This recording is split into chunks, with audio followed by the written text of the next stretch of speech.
Bien, je suis avec Tchenière et Bakary est parti. Etienne Il est bien. Ah, merde. Comme tu me dis. Ça va, Dieu merci. Ça va, Dieu merci. Eh, Ami Bamanangande là, Dina Zarakande. Amna Bamanangande fo. Bakary de Nazarakan fo. Entre la lola. Amna Gafé les éléments. Kabo Nazarakan na kake Bamananga. Donc il y a. Il kake Bamananga. Parce qu'elle n'est corroborée même débrouillée. Bamananga na fone ça va, ça marche. Ça marche pas. Ça marche. Bamananga na fo tu me dis. Ah. Et ya mais. Ça va, ça marche. Ah, y'a le moment ça va, ça marche. Oh. Bakary, attends, Akafsa. Akafsa. Ah, Bakary, est-ce que vous dites ça va, ça marche, côté Akafsa. Non. Ah, ça va, ça marche. Akafsa, Kobu Chocolat. Voilà. Si on doit faire comme Bakary, côté Akafsa, Kobu Chocolat. C'est un traducteur là. Oh. Alors, moi, je dis bon, Akafsa, Kobu Chocolat. Ou Kobu Chef. Oh, tout ça, c'est bon, mais ça va, ça marche là. Non. Bon, Neko Bakary Matisa. Ma alaye ko yiki mais ma délégué la to me ko galon bida ok e muna e mai mais ma délégué to me ko no galo yene o galo il se ka formation ma da ala mais ma délégué to me ko no tete nti dina ko la o bebe mais ala ko la o fana ñeti dal o mo go bene mais idi dina la mais di ala ko la e de yirada olu du mene olu do kokole yere do olu fo lugu ni ala tinga sanga mais pourtant ni ko so ba fa ala ayi olu be nyine yere ka nyine olu do bu kokole no fu bu uni ala sanga ngoma non filla olu filla de mais e ka crochi ne accrochi ali boli sona ni boli so domina ta fo e boli de ba fa ala donc galon donc bonne nege bon ay wala nege o ba ande nege e ka crochi ba ali boli sona ni boli a so domina ba fo e ala ay ko ko man ak sanga chugo i ba fo e ala soma nunu nu ba damene numu ala to ko nga ba fo tout bismillah tout bismillah ta ala to ya donc ba nege sa kana sonde u ba nege mbo fo e de bide wala ko ga mala de birania la so e ba do mimbi kuma bala sino ba nege nya ba chama nake a chama fene kurane durusite o ba nege parce que ma mumbe ala dakrobo ala ti fo kala gnye gono do no gubo de ke sino ba do ala be o galon fi o ba nege de sino ni ta soma fe nu ya dam le wa fo tout bismillah wala to ko de boli sona ni boli a sido na bo e ala abado ala be o watini o longu bo ande nege o mana birane nya parce que ni kamara gana ere be nyina go bisra ibe ferere nyini amata yere duma ibe sulu awo ya famu disa ala kan bisuma amin voilà ok bismillah bismillah be do nyina biye arabaye avril kalo kile muwa an wolofla samba fla le muwa ni fla singala kalo dum ambe tle jolle kile muwa ni woro ngere be ka konta o fesi ngere be ka jata no fesi très bien madame le soro e fasere ka fasiri le soro ko di e soro ale kuma ne me femina o di mali chamancha fa ko wasa pasiki kon be se kana e chogo mina yera ka fo ko musaka mi mete Joseph war milliard keme alini bi saba ani flala ko le kon kan ngado abara ko fo le na wasa chama fana metalike o useka mina bla mina kono bela jelen koni mako be mina ni o betalike ko jigo be se ka sabati chogo na fo ka tase kenya alini kalama ko wasa o bara ko fo le kon ga se ka ke mali chama kon na ko fo se fawari koni milliard keme alini bisaba ani fla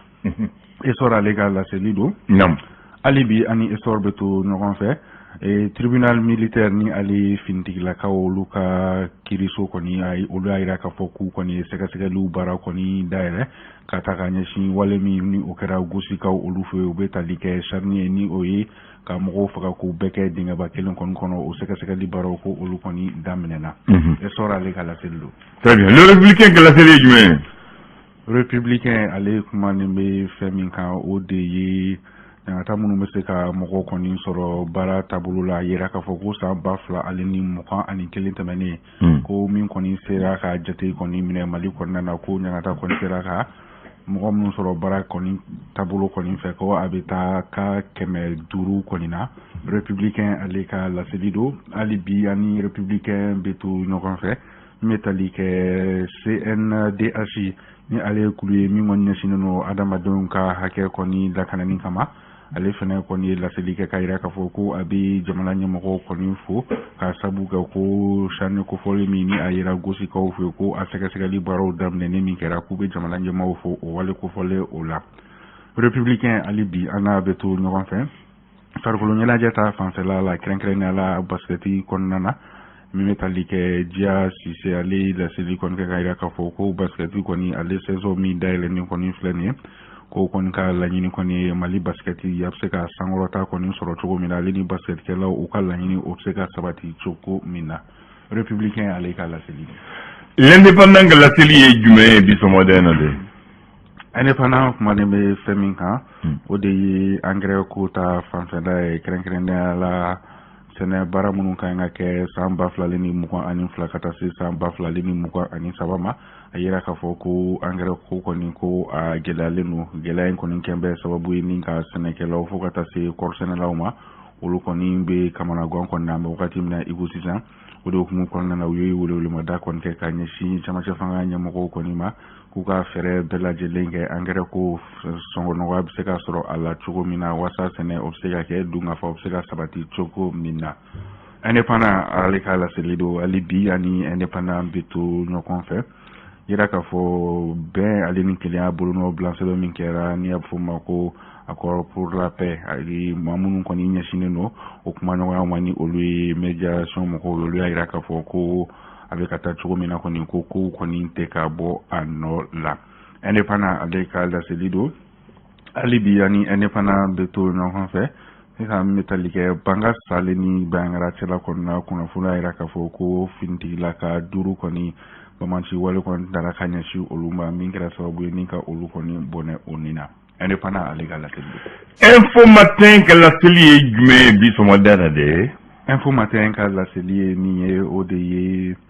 ko wasa basigi kɔni bɛ se ka na Mali ale camancɛ yan fan fɛ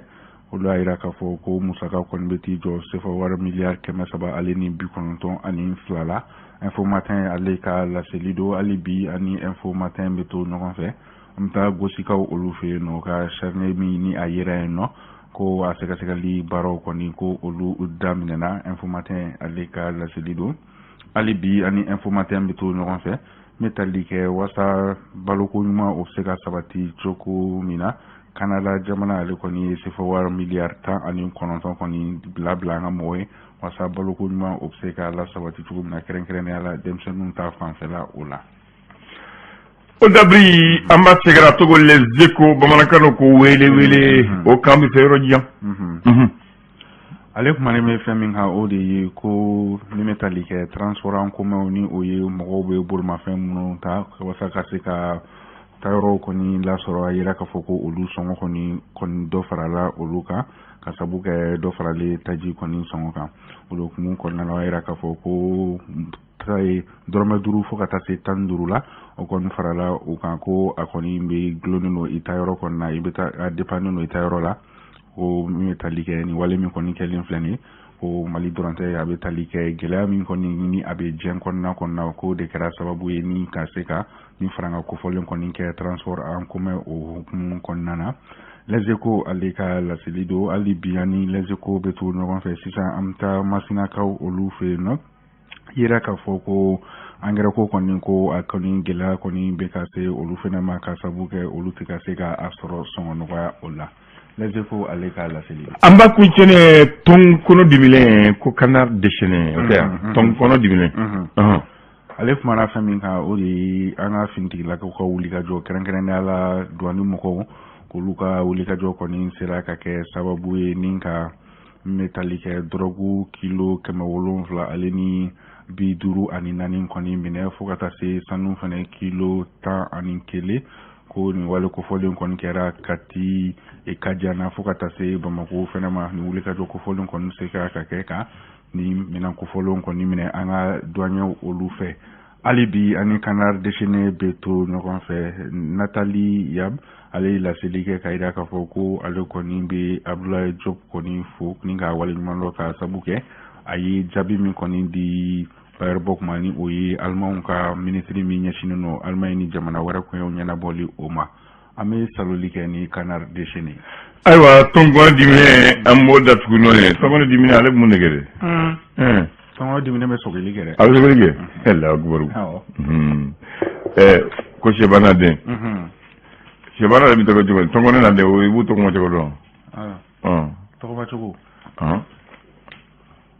obte tongo suidi ni shebana de bitako sheba bi nyebe tongo ne bi demi conférence ni tongo ne bitako demi nyebe ale ko ben tak macho ben tak macho na atewa avril 97 kalata do kera deuxième kalata ka fo wasa dem kata wasa bulonna abo fo député wata parce que ne ko ko bamana ngam fo ne fa ben jabe ko bamana ngam fo ok wasa bulon ba fo assemblée donc mamu kala betawye ni kala filira nu chandira ni kiriko usona wododo ulibita wasa bulonna uba fo wasa den ko des députés o wasa den ulu kelengele mita uko sigi dawde la uko sigi dawde bi dania dawla kuta ukana kuma utokola uka fela uka hakina uka debu ukana fo wasa bulonna mais sharia ko wasa den dita aka kina aka kanfola aka marala mena sera fabala wasa bulonna abi kuma jamana dembe tokola sharia de côté ma fo mogo ka famu wasa den ma bita ka marala ka kafola meni taraka ba wa fora ni nana ayo kuluba tigi aw wasa den keme ani binani wala sharia de côté keme binani ani wala ko no dona bulon bala ka bandron ko assemblée nationale c'est-à-dire wasa bulon jamana wasa bulon o ko ni bi kuma iti kuma directement ika kafodron togola fem bi jamana la halala o yamaria bi sharia ba dime ika kuma wala mais malheureusement anga wasa den ni donanga wasa bulon an togola mun kari yobo deke do yere bi yelema sababu mu yuse mu uka kulu uba fo parti uka kulu uba fo ma association son nous le yuse nata koso u kelenge here koso ubuka briefing yelema do buka duluki yelema yamea donc ubanyi amu yuta amu ye sababu ye ku seworo la ubanyi na unko ntado ubu tugu ubu da kamantodo ya fo jogo mna ka nata kama ouais kele maintenant au wasablon donc ubuta a fora fana shera de bita wasablon wasablon bara e flade ka shariata ani gouvernement c'est-à-dire que gouvernement mu ye ministre ni premier ministre ye ulu mumba mara ka barake jamana la kanga jamana tabulo sigi den sigi nyogonka ulu bise ku sharia bu yamariya ku wele ku nyiniga awe nimfo abe ninke ni musa ke dola ambe ni watina amake o kuma muna amake o aw ko ni awe ninke muna yamariya bu bulo ku nyini e o yamare ko adu fo anga television sora jamana dembe kalaje fu folaki kalaje abu baramuna abe mufo pour que anga famu o fana obusu me on fait otoke asabana munga juguna be nous donnons wasablon parce que wasablon fana ko parti c'est-à-dire klumouye majorité soro ko majorité est fly parce que lu fana fela o hakika bonde politicien nous ko majorité absolue ani majorité relative majorité absolue est jume député wa fo wasablon wasadin anga sharia sumba sharia ko député keme binani ani wolowula de kangodo ni aklanche ni kelensoro o de majorité absolue ni ekelen ika kulu kelen de aklanche ni kelensoro donc ibi sabola premier ministre kanga bo ika kulu la jabu ya shara de côté ko ni ma se ka soro ni kulushi ma se ka soro kulubu se ka franyogon kaka o soro o de majorité relative ne be bi sababa mbolo mugambi bolo nani be baksi bolo sababa andre bolo ambre fa ni gonga amba fe clenche ni kelen comme majorité relative donc au fana premier ministre bo ako kulula ya famu donc wori mo politicien bi yelma do bu kan fere wori kama o koso no bana no keradron lubuta fanga fanfela la donc opposition bi fere bon au début anga problème ci la mais o te bache mba fe ka popo ko mo ka famu ça n'a que le mago ya famu avec ko min maintenant ko premier ministre yere ko ale sharia ti ben shi aka baraka nama na ajo wasabulon dafala nyena aba fe ke mufo ako foye na yu kumne mbenyin deke mbake ni watina ni musaka hake do de dola nous sonama obu ben obu discuter ka nous ben ba fo en sona ya maria di barake nous maçon nous commençons de ko di ekoni wala semaine dokana mais yam fa no toke normal kay très bien maintenant en 97 élection qui era wasodem cour constitutionnel ko élection ma ke Kenya ama organisé Kenya yurgu feni nambara charala donc ale munge abake fou faratile ama fo amba efidane ay do bola on va réagir ta kon non tellement kamanya en ce que fem bola que amba beke fou faratile avec ta segaka aka wasabulon koradila abana o kera 27 avril 82 o kera ya o da ke tugul may mba fe godo fo bon o sisa o sharia maw mu se ko karga ke amogo bole la parce que uluko yugu chara nambara chara amake kanya yana nga tlatla gadla amba ke fo fala ke kuma bemi kele bemi abana mais ni ibe ka fena ko ni nge ayo ne mo fo redo ni asro gutna asro de voilà bon nit ma fi godo fo mo goye wasadden tachugo na anafa akabara munde kangate odeni ya fam bon tebe mana ngana ya fam na makle afamyara afamura idal ndola ayo kambe